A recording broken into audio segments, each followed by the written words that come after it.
Bom dia, meus irmãos. A graça e paz do nosso Senhor seja com todos. Amém? Que bênção ver a igreja cheia, dentro da limitação, é claro, mas é sempre bom estarmos com os nossos irmãos, estarmos em comunhão. Abra a palavra do nosso Deus na epístola de 1 João, capítulo 2. Faremos a leitura do verso 7 e 8. Essa, eu creio ser o nosso sexto estudo, ou nossa sexta mensagem dentro da carta.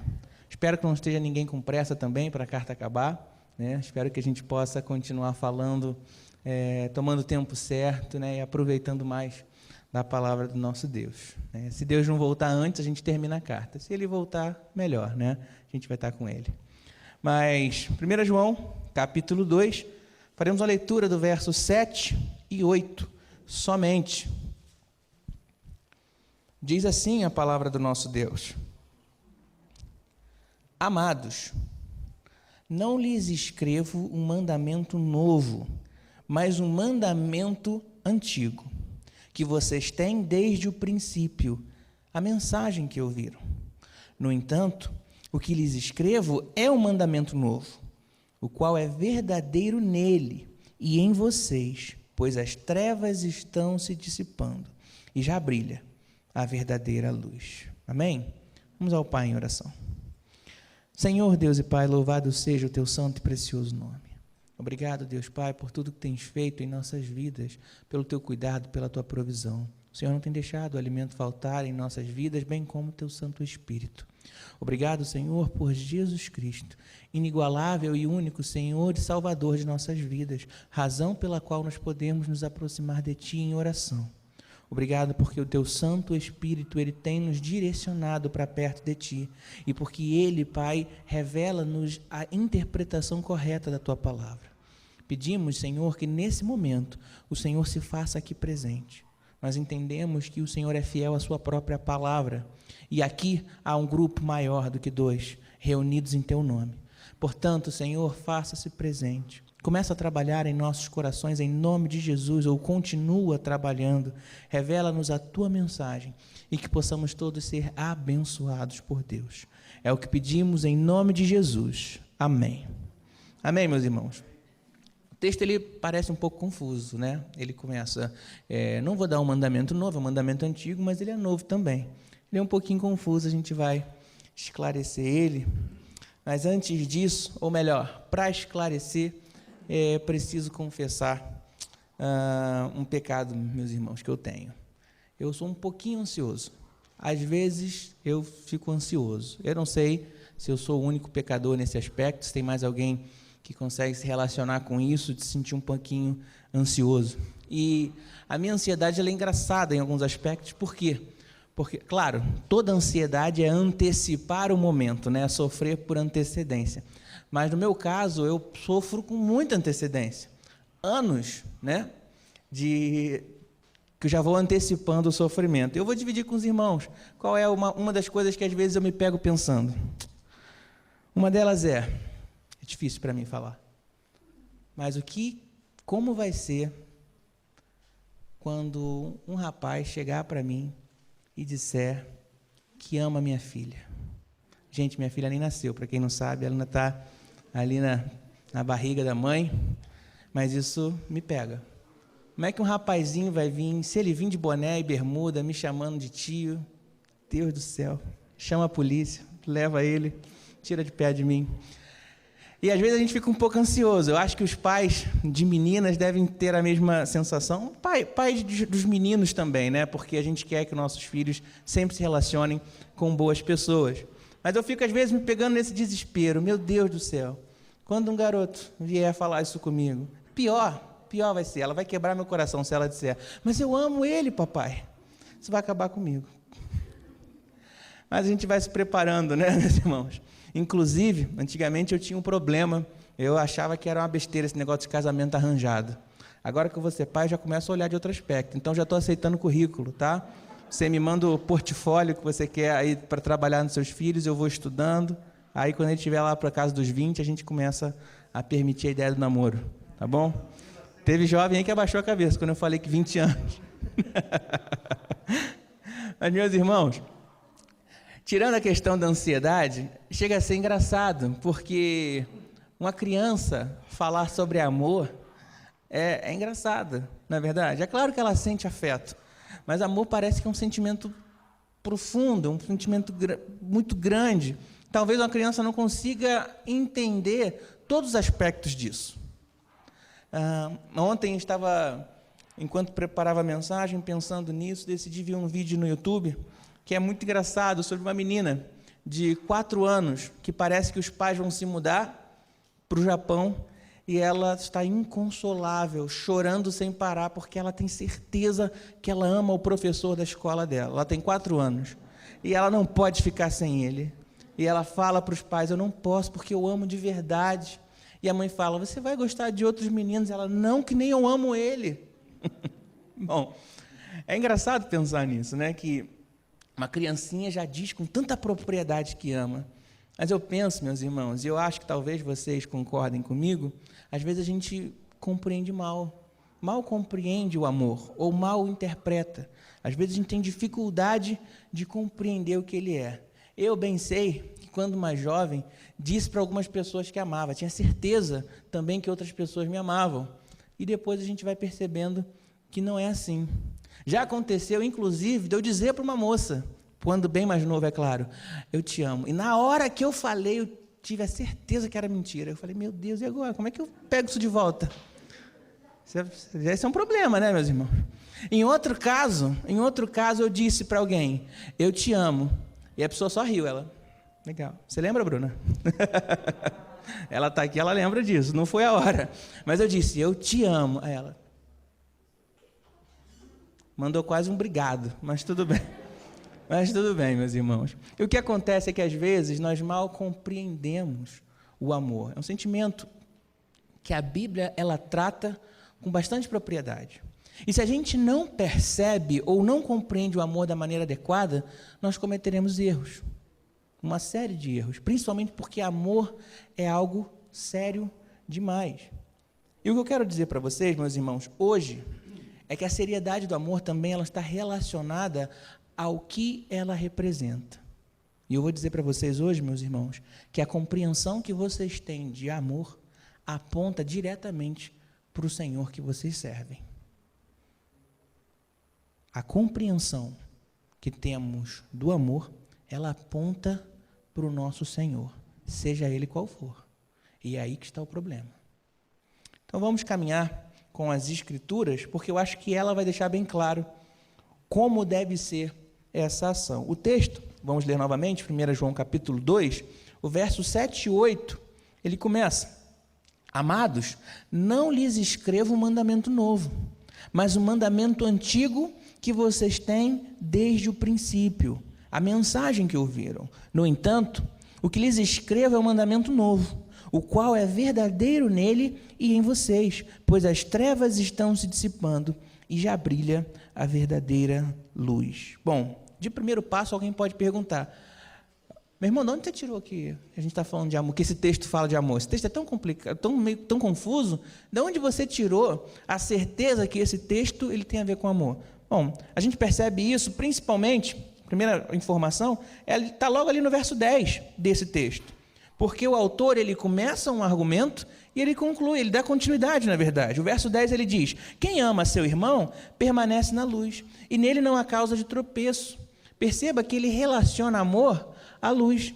E onde a luz é citada? No verso 8 que acabamos de ler. O verso 8 diz, lá no finalzinho, pois as trevas estão se dissipando e já brilha verdadeira luz. Esse texto, ele está falando de amor. Essa é a primeira certeza que a gente dá. Outra certeza que eu tenho encontra-se em João, no capítulo 13. A projeção vai nos ajudar e você pode abrir a sua Bíblia no Evangelho, não mais na carta agora, mas no Evangelho de João, no capítulo 13, verso 34 e 35. Me dá a entender que esse texto que nós lemos na Epístola de João tem a ver com amor, porque ele é quase a mesma coisa que o Senhor Jesus diz no Evangelho de João. Diz assim, João 13, verso 34 e 35, ok, já está ali na projeção. Diz assim o Senhor Jesus: um novo mandamento lhes dou. Amem-se uns aos outros, como eu os amei. Vocês devem amar uns aos outros.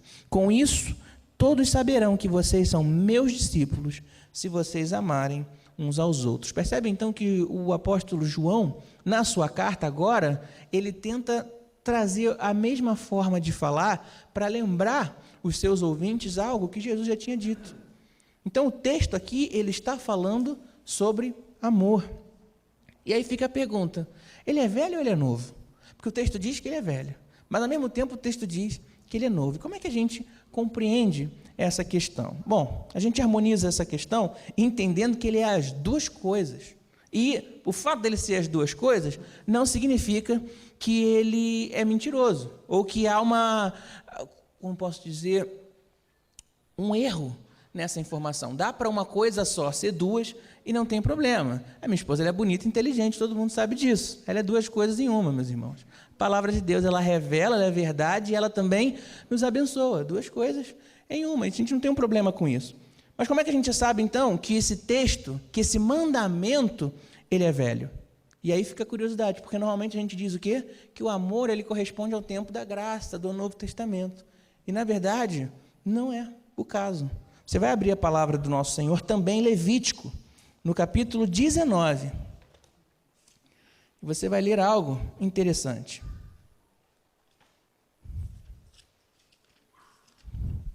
Levítico, no capítulo 19, o verso 18, diz assim o próprio Deus. Levítico, capítulo 19, verso 18. Assim diz a palavra de Deus: não procurem vingança, nem guardem rancor contra alguém do seu povo, mas ame cada um o seu próximo como a si mesmo. Eu sou o Senhor. Olha só que interessante. Tem gente que diz que o Deus do Antigo Testamento ele é cruel, ele é duro demais e ele nada tem a ver com o Deus do Novo Testamento. Está aqui uma prova cabal de que isso não é verdade. Desde o princípio, o próprio Deus ele ensina a respeito de amor. Tem gente, como eu já disse aqui, que cita o livro de Jonas como um evangelho. O evangelho de Jonas. Por quê? Porque ali a gente percebe a ação do ID acontecendo desde o Antigo Testamento. Deus manda um profeta ir a um povo que não é dele pregar arrependimento e conversão. Coisas que parecem tanto ser só do Novo Testamento, mas tem aplicação, na verdade, desde o Antigo Testamento. Então, esse mandamento, que nós temos um pouco mais de conhecimento, a gente já conhece um pouco mais, a gente já tem um costume de ouvir, né? Ame ao seu próximo como a ti mesmo. Ele, na verdade, ele é orientado desde o Antigo Testamento. Ok, Augusto, já explicou como ele é velho, mas como assim ele é um mandamento novo? Porque se está só repetindo, não é um mandamento novo, não é verdade? É só um mandamento velho sendo repetido. Você está só pedindo ou reforçando a reprodução de uma coisa que já foi dita lá atrás. Mas não, a gente vai ver como esse mandamento ele é novo, justamente porque a gente percebe que Cristo ele amplia o significado de amor. E é aqui que mora toda o ponto central do nosso argumento, da nossa conversa de hoje. Porque Cristo, ele amplia a percepção do mandamento. E a gente começa a entender, então, que o mandamento faz-se novo, porque Cristo ampliou a sua percepção, ou melhor, a nossa percepção de amor. Ok. Até aí, todo mundo comigo, amém? Amém. Ô, glória. Então, vamos lá. Agora vamos pensar em como Cristo amplia esse amor. Como é que ele fez isso? De que provas a gente tem que ele, na verdade, aumentou, ele alargou a nossa percepção do que é amor? Você vai abrir comigo em Lucas, capítulo 10. E a gente vai ver uma parábola bastante conhecida. Lucas, capítulo 10, verso 29 a 37, nós temos ali a parábola do bom samaritano. O texto começa assim, Lucas, capítulo 10, a partir do verso 29. Querendo justificar-se, o jovem perguntou a Jesus: Quem é o meu próximo? Ok, Jesus vai responder. Verso 30, em resposta disse Jesus, um homem descia a Jerusalém para Jericó, quando caiu nas mãos de assaltantes. Estes lhe tiraram a roupa, espancaram-no e se foram, deixando-o quase morto. Aconteceu estar descendo pela mesma estrada um sacerdote. Quando viu o homem, passou pelo outro lado. Assim também um levita, quando chegou ao lugar e viu, passou pelo outro lado. Mas um samaritano, estando de viagem, chegou onde se encontrava o homem, e quando o viu, teve piedade dele. Aproximou-se, enfaixou-lhes as feridas, derramando nelas vinho e óleo. Depois colocou-o sobre o seu próprio animal, levou-o para uma hospedaria e cuidou dele. No dia seguinte, deu 2 denários ao hospedeiro e lhe disse, cuide dele. Quando eu voltar, lhe pagarei todas as despesas que você tiver. Qual desses 3 você acha que foi o próximo do homem que caiu nas mãos dos assaltantes? Verso 37, aquele que teve misericórdia dele, respondeu o perito na lei. Jesus lhe disse, vá e faça o mesmo. Aqui há uma percepção da ampliação de amor, porque agora Cristo disse, ame o seu desconhecido. Ao gosto, isso não era o que estava dizendo Levítico 19? Não. Em Levítico 19, meus irmãos, o próximo era somente o povo de Deus. O próximo era aquele vizinho que foi tirado do Egito junto contigo. Então, quando, naquele momento, Deus fala, ame ao seu próximo, ame o seu vizinho, aquele que é a pessoa que foi tirada do Egito junto com você.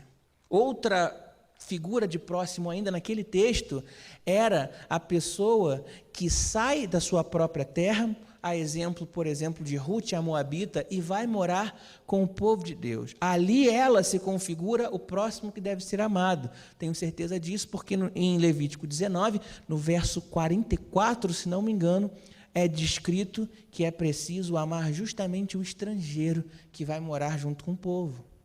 Só que agora Jesus, ele vai além, ele diz, não é só o povo, o judeu, não é só o teu povo de raça, ou melhor, de nação, de percepção de nação que você deve amar.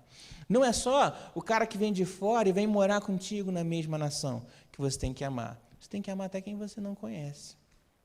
Deus já alarga a percepção, Cristo, já alarga a percepção de amor quando ele diz, a gente precisa sim amar um desconhecido.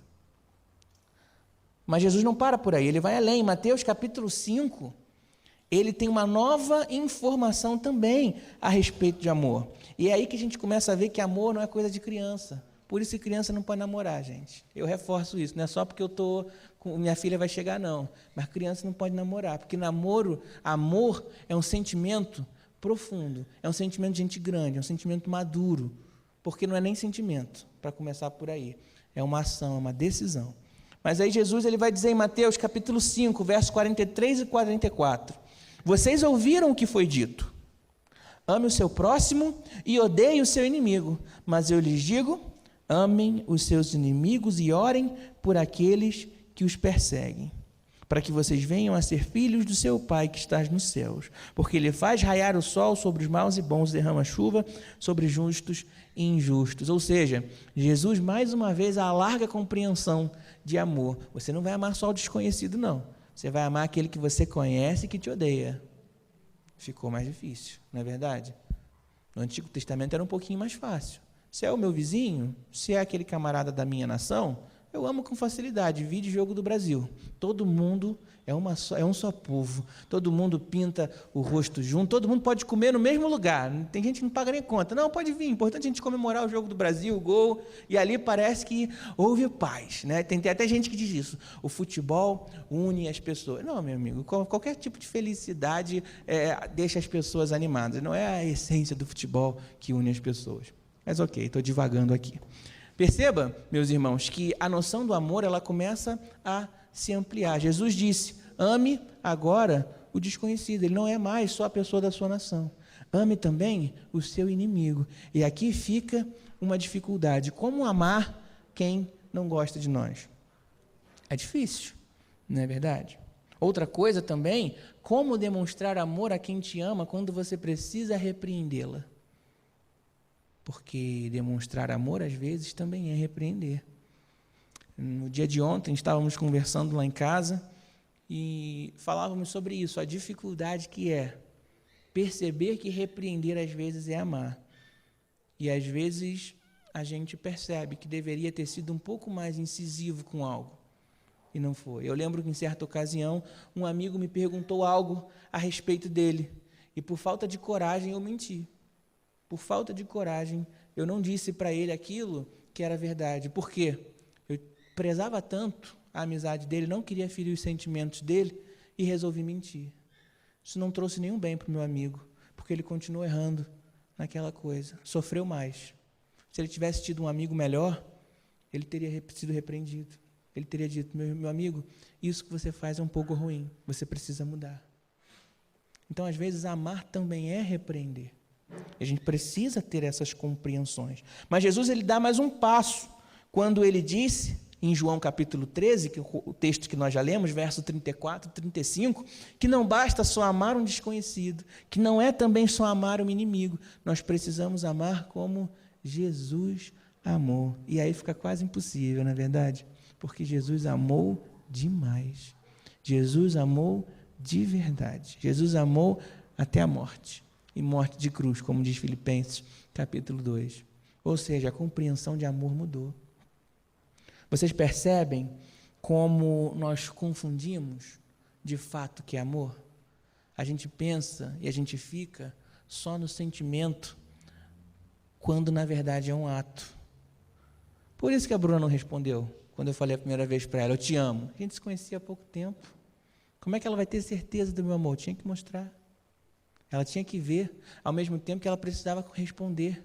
Então, ela também, quando sentisse aquilo, ela precisaria agir como quem ama. E essa é a verdade. Como é que você fala para alguém, eu sei que a minha mãe me ama. Por como é que você sabe disso? Ah, porque ela me colocou no mundo. Ok, mas o que mais? Tem muitas mães que não. Não, mas ela acorda todo dia, manhã cedo, ela prepara o meu café, ela cuida de mim quando eu me machuco, ela me abraça, ela está sempre cuidando de mim. Opa, então você está me dando provas em atos, em ações, de que a sua mãe ama você. Perceba, então, que amor ele é comprovado através de uma atitude. E aí, a gente começa a ver que, às vezes, mal compreende o amor. Por que tem tantos relacionamentos abusivos por aí? Por que tem tanto rapaz que bate na moça e a moça continua no relacionamento? Porque aquele cara, quando ele agride, ele fala para ela, eu te amo. E aí ele começa a manipular a cabeça daquela moça. E ele fala, eu estou fazendo isso porque eu preciso te corrigir, porque eu amo você, e está doendo mais em mim do que em você. E muitas moças costumam a dizer que quando elas sofriam a agressão, depois elas tinham que consolar o agressor, porque ele estava chorando. Tem noção disso? Ele agredia a moça e depois chorava, como quem dissesse, você me obriga a fazer isso com você e eu te amo tanto. E aí sabe o que acontece com aquela moça? Ela está ferida, machucada, e acaba consolando aquele homem, porque ele começou a manipular tanto a cabeça dela, que ela começou a acreditar que amor é assim mesmo, que ele deve amar ela mesma, ele está chorando.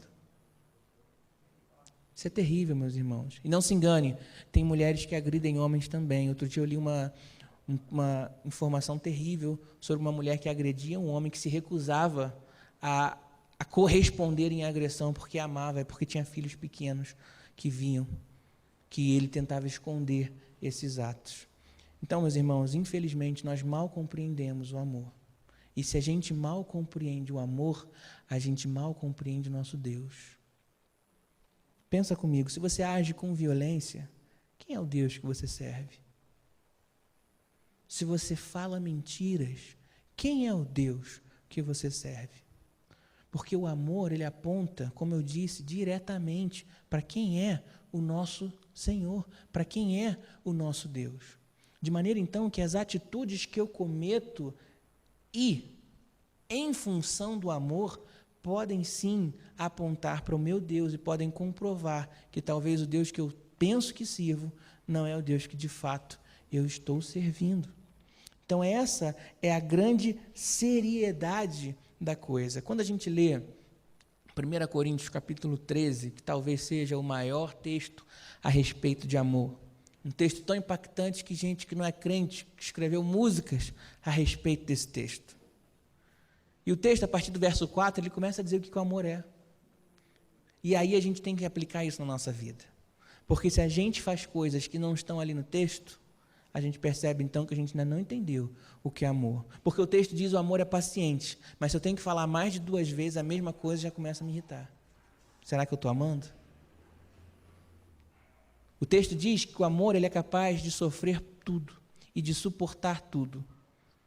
E aí, às vezes, a minha impaciência ou a minha má vontade de fazer uma coisa que me foi pedido já começa a me afastar. Será que realmente eu estou amando? Se só isso é o bastante para me afastar daquela ou daquele que eu digo que eu estou amando? Bom, talvez agora, se você esteve aqui na semana passada, você pode estar pensando, puxa, Augusto, você na semana passada tinha dito que a obediência era a bússola da salvação, que se a gente obedecesse a Deus, estava bom, a gente caminhava para o céu. Agora você está dizendo uma outra coisa aí, que a gente precisa amar, que nem Jesus. É verdade, meus irmãos, eu disse isso.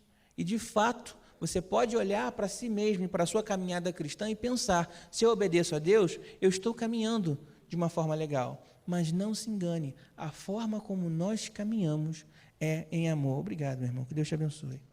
A forma como nós caminhamos, ela é ou deve ser em amor. Então a bússola, ela aponta a direção, mas nos cabe caminhar. E como a gente vai caminhar? A gente caminha em amor. Porque se a gente só obedece e acha que não precisamos amar, a gente cai no legalismo. E o legalismo, meus irmãos, ele é um câncer. Ele é um câncer. Porque ele tem crescido cada vez mais, ele tem matado muitas igrejas que já eram saudáveis, porque pensam que a gente pode compreender as Escrituras, respeitam as Escrituras, mas não vivem de acordo. E aí, se falta amor, o que acontece?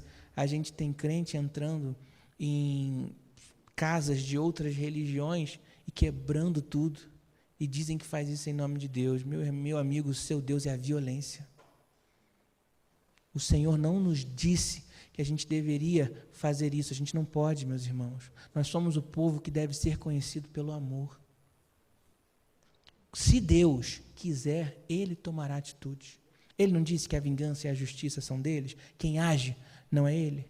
Então, por que a gente pensa que a gente pode agredir alguém porque não concorda conosco?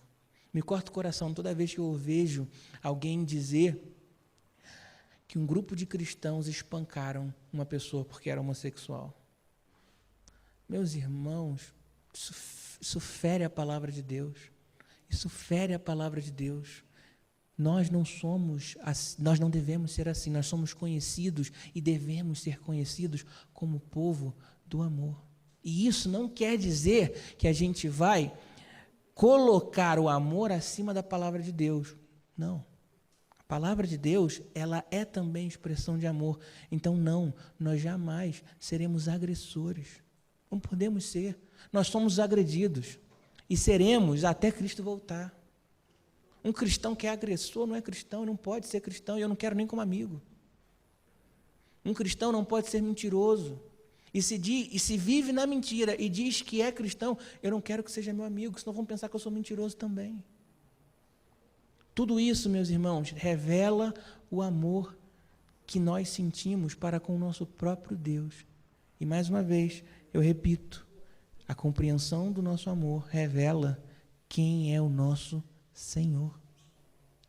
Bom, caminhando, perceba que quando nós lemos a parábola do filho pródigo, eu disse que aqui o Senhor Jesus nos disse que era preciso amar desconhecidos. Mas o texto ele é um pouquinho mais profundo. Perceba que no verso 37, Jesus tinha perguntado para o rapaz, quem que é o próximo? E a resposta do rapaz foi muito importante, porque ele não disse, o próximo era o que apanhou. Vamos ler lá novamente. Quem que era o próximo? Qual foi a resposta daquele rapaz? Em Lucas 10, no verso 36, Jesus pergunta, qual dos 3? você acha que foi o próximo do homem que caiu nas mãos dos assaltantes? O verso 37 diz: aquele que teve misericórdia, respondeu o perito na lei. Ele não disse o abatido. Ele não disse o homem que foi ferido. Ele disse aquele que teve misericórdia. O sentido correto desse texto é que nós devemos demonstrar amor a todo aquele que carece de misericórdia. Não é aquele que a gente encontra por aí somente, não é aquele que nós amamos, não é somente os nossos inimigos, é todo aquele que precisa de misericórdia. Nós cristãos, a nossa marca, aquilo que nos distingue, é porque nós não podemos ver alguém sofrer sem chorar junto. É isso que nós somos. Tem um ditado popular no Rio de Janeiro, não sei se chega aqui, mas tem um ditado popular que diz o seguinte: fulano não pode ver defunto e não chorar. É mais ou menos isso. Nós não podemos ver alguém em sofrimento e atravessar a rua. Nós não conseguimos. Deus colocou isso em nós. É impossível ver alguém sofrer e não estender a mão para nós. Deus nos fez assim. No novo nascimento, isso foi inserido em nós. É impossível. Nós não podemos. Avalie sua caminhada, varão. Avalie sua caminhada, varoa. Nós somos conhecidos e devemos ser conhecidos como povo do amor. A gente demonstra amor. A gente fala por intermédio e em favor do amor. E aqui, meus irmãos, eu gostaria de propor para vocês uma reflexão e uma ação. Decida de fato representar isso. Porque, como eu disse, o amor é a marca do povo de Deus. Nós somos cristãos porque amamos. É isso que João deixa claro também. Nós devemos amar. Jesus nos deu um entendimento do mandamento do amor como algo amplo. E devemos amar dessa forma. Então, decida hoje. Decida. Vá para casa e pense. Não, hoje eu vou demonstrar que Jesus é o meu Senhor pelo menos demonstrando o meu amor em 3 situações. Exemplo bobo: elogie a comida que você está comendo. Demonstre amor. Às vezes a Bruna faz algo tão gostoso e eu estou tão absorto em comendo, e às vezes estou pensando, a comida está boa, mas eu não expresso. E aí alguém diz, às vezes a Larissa, ela fala: nossa, a comida está boa, muito obrigado, cunhada. E eu fico: puxa, devia ter dito isso primeiro, né? A comida está boa mesmo, por que eu não falei? Demonstra amor, se preocupe em demonstrar amor. Dá carona para alguém que não pode vir à igreja. Tem gente que não pode vir à igreja. Dá carona, pergunta: você quer vir à igreja? Eu te trago. Meus irmãos, tem gente que anseia por isso. Já teve gente que deixou de vir à igreja porque não tinha carona. Dê carona. Algo simples, está demonstrando realmente que o Senhor Jesus é o seu Senhor. Você vai sair da rota, talvez, alguns metros. Sai da rota. Sai da rota. Do céu você não está saindo. Da rota do céu você não está saindo. Então sai, desvia um pouquinho do caminho, mas ofereça carona. Outro exemplo, bobo. Passa tempo com sua avó, com seu avô, com os idosos, com aqueles que às vezes perderam seus entes queridos e têm saudade de companhia. Gaste 5 minutos para conversar com ele. Ô, seu fulano, tudo bem com o senhor? Como é que o senhor está? Fale do tempo. Está frio, né? Deixe ele falar com você. Demonstre que você é, de fato, servo de Cristo. Evidencie o seu amor. Evidencie o seu amor. Console alguém que chora. Impeça alguém de falar mal de outra pessoa. Isso também é demonstrar amor. Se você está vendo um irmão começando a querer falar mal de alguém, corta ele. Irmão, vamos mudar de assunto? Que eu estou vendo que o Satanás está tentando te dar um laço aí. Vamos mudar de assunto? Lá em casa a gente tem uma brincadeira, que é o seguinte: se a gente percebeu que falou mal de alguém, o outro corrige na hora e fala: diga 2 coisas boas a respeito dessa pessoa, agora. E aí não tem conversa enquanto essa pessoa não dizer. E aí a pessoa: não, fulano de tal, ele é assim, mas ele faz tal coisa. Mais uma. E tal coisa. Se ele não aprender que ele não deve falar mal de alguém, ele pelo menos vai evitar de falar na tua frente. Então coloque isso em prática, isso é legal. Fale 2 coisas boas dessa pessoa. Ou você acha que Deus não derrama graça sobre os outros? Usa a Bíblia. Dá vergonha na pessoa, envergonha ela, usa a Bíblia. Mas você está falando tal coisa, você não acha que a pessoa também é abençoada por Deus? Deus não derrama graça sobre todos? Me diz 2 coisas boas dessa pessoa. Se a pessoa não mudar, pelo menos perto de você, ela vai parar de falar. Isso é importante. Comece a aplicar o amor de Deus na sua vida diariamente e oferte-o a outras pessoas através desses pequenos atos. Seja conhecido como o povo que ama demais. É por isso que nós fomos chamados. E aqui fica a seguinte reflexão. Eu quero que você reflita comigo. Você já pensou o impacto que nós causaríamos na sociedade se todo cristão fosse conhecido como o povo do amor? Infelizmente, esse não é o caso. Tem gente pedindo a morte desse tal de Paulo Gustavo. Meus irmãos, eu não conheço esse homem, mas pedir a morte dele? Tem crente pedindo a morte desse homem. E você vê claramente ali, ainda bota texto bíblico. Não faça isso. Ore pela vida de alguém. Deus não mandou a gente pedir pela morte de ninguém. Deus nos mandou orar, interceder, clamar ao Evangelho. Nós fomos chamados para isso. Uma pessoa que pede pela morte de alguém está me mostrando que o Deus dele é outro. Nós não podemos ser assim. Nós fomos chamados para demonstrar amor. Nós fomos chamados, como o Ministério de Louvor ele disse bem claro, para profetizar boas palavras, para dizer, estou orando por você. Não sei o que está acontecendo, mas estou orando por você. Posso dar um abraço? Agora não pode, mas depois. Posso dar um abraço? Pós-pandemia, posso dar um abraço? Aí pode. Seja conhecido como o povo que ama, porque essa é a nossa distinção. Nós somos marcados como o povo do amor. Nós sofreremos as dores, mas sempre responderemos em amor. E vale a pena, porque vai chegar a hora que nenhuma dor nos alcançará mais. Porque aquele que nos amou até a morte, e morte de cruz, ele voltará. E vai enxugar toda lágrima. Então toda dor, toda aflição, todo sofrimento, ele será extinguido. E ele já anunciou que faria isso na cruz do Calvário, quando nos amou até a morte. Então pense nisso, como podemos marcar a sociedade, deixando claro que nós somos o povo do amor. Sobretudo, quando Jesus voltar, o que você acha? Ou como você prefere que ele te encontre? Uma vez perguntaram isso para Calvino, por que você, mesmo depois de aposentado, você já não é mais pastor, por que você fica estudando a Bíblia, acorda tão cedo e fica... Você pode agora acordar mais tarde, você pode fazer outras coisas.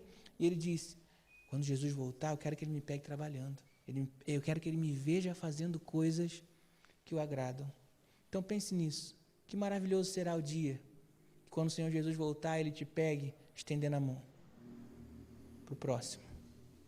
E como já vimos, já falamos sobre isso, se a obediência, ela é a bússola da salvação, o nosso caminho, a nossa forma de caminhar, ela é em amor. Amém, meus irmãos?